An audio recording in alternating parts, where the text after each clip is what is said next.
nous a parlé d'un ange de Dieu qui descendait dans une piscine et qui agitait l'eau. Lorsque l'eau était agitée, toute personne qui était en contact avec ce en premier était guérie de sa maladie.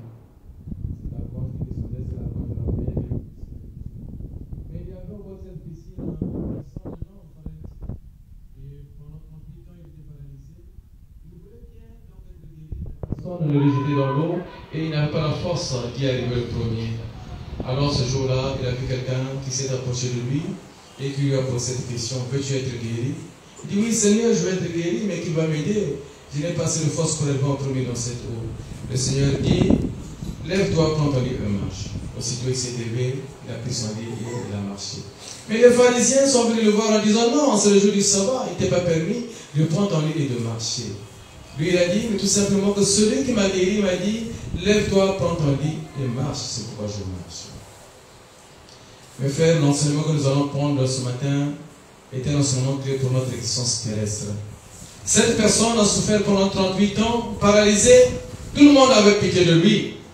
Mais aujourd'hui, il s'est levé, les pharisiens viennent lui dire: non, tu ne peux pas être guéri. Aujourd'hui, va encore te coucher parce que c'est le jour du sabbat. La dureté du cœur de l'homme. Sur cette terre, nous devrons le savoir et le comprendre que l'homme n'accepte pas facilement la bénédiction de l'autre. Même ceux qui ont pitié de toi, parfois c'est superficiel. Imaginons 38 ans de maladie. Il était devenu une référence. Les gens avaient pitié de nous. Même les petits enfants avaient pitié de lui.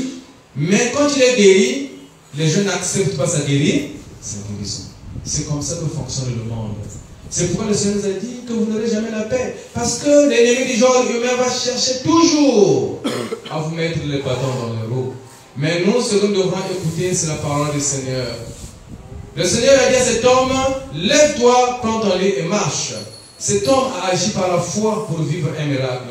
Parce que lui, il avait 38 ans. Il voit quelqu'un lui dire: lève-toi. À notre époque, on penserait même à l'ironie. On allait se demander nous-mêmes: est-ce qu'il ne voit pas ma condition? Comment il peut me dire: lève-toi, prends ton lit et marche? Le Seigneur n'a pas tendu sa main. Mais il a dit: là où tu te trouves, lève-toi, prends ton lit et marche. Comme il a cru en cette parole, alors il a visualisé une personne qui est debout. Aussitôt il s'est mis debout, il a commencé à marcher. Nous aussi, dans notre contexte, dans notre situation, ce n'est que le Seigneur qui peut nous aider.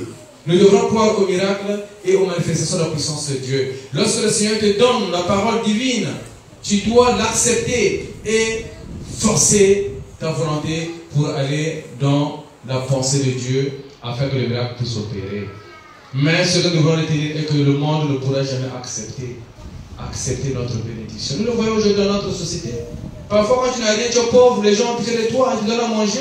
Mais si tu tombes sur un bon business, tu commences à acheter les TXL, on va dire que tu es devenu franc-maçon. Tout le monde devient franc-maçon parce qu'il est tombé sur un bon créneau, il a eu de l'argent, il s'est organisé. Alors que Dieu nous a donné ce monde, nous tous nous avons la possibilité d'avoir ce que nous voyons avec nos yeux. Nous sommes les maîtres de ce monde parce que nous avons le règne.